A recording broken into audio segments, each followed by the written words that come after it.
সমাগত পঞ্চায়ত নিৰ্বাচন ৰাজ্যৰ বিভিন্ন প্ৰান্তত পঞ্চায়ত নিৰ্বাচনক লৈ চলিছে নিৰ্বাচনী বঁটা।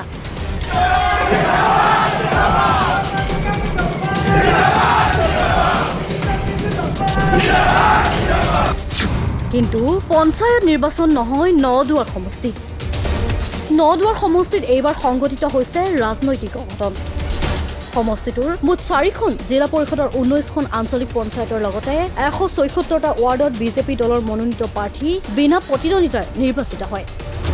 আজি এই সন্দৰ্ভত বিধায়ক পদ্ম হাজৰিকাই জামুগুৰিহাটস্থিত নদুৱাৰ মণ্ডল বিজেপিৰ কাৰ্যালয়ত এক সংবাদমেল আয়োজন কৰি কয়, এইবাৰ অসমত পঞ্চায়ত নিৰ্বাচন অনুষ্ঠিত নোহোৱাকৈয়ে থকা সমষ্টিটোৱেই হ'ব নদুৱাৰ।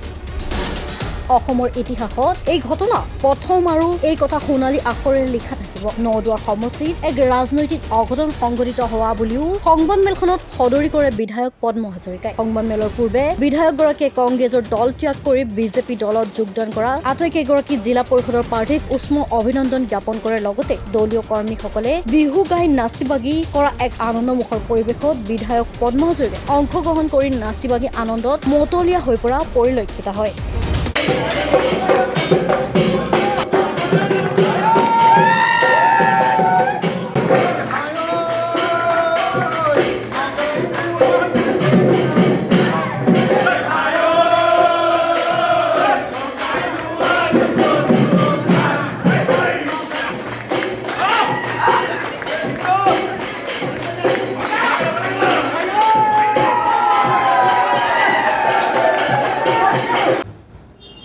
কেনেকুৱা ঘটন ইতিহাস ৰচনা হৈছে।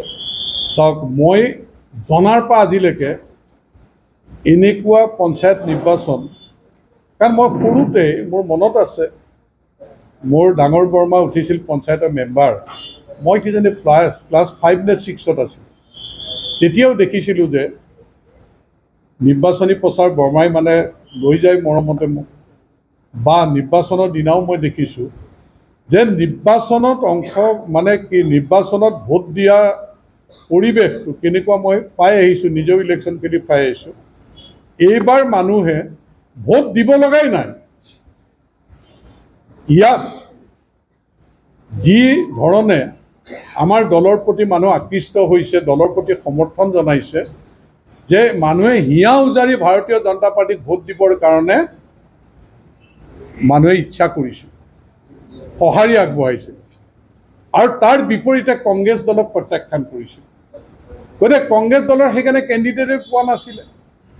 কংগ্ৰেছ দলে সেইকাৰণে মানুহৰ কোনো সঁহাৰি পোৱা নাছিলে, আৰু যাৰ কাৰণে তেওঁলোকে 190গৰাকী ৱাৰ্ড মেম্বাৰ মাত্ৰ 77গৰাকীয়ে নমিনেশ্যন নিবলৈ সক্ষম হৈছিলে। গতিকে এই যে ইতিহাস হ'ল, আচলতে নদুৱাৰ সমষ্টিত নহয়, অসমতে ইতিহাস হ'ল। অসমত এনেকুৱা ক'তো হোৱা নাই, মই এতিয়ালৈকে শুনা নাই। ইতিহাস হ'ল যে জনসাধাৰণে ভাৰতীয় জনতা পাৰ্টীক এনেকৈ আঁকোৱালি লোৱা, আমাৰ দলৰ প্ৰতি আস্থা প্ৰকাশ কৰা, আনুগত্য প্ৰকাশ কৰা, এই কিজানি ৰাজনৈতিক ইতিহাসত প্ৰথম হ'ব নদুৱাৰ সমষ্টি। তাৰ কাৰণে আপোনালোক সকলোকে মই কৃতজ্ঞতা জনাওঁ।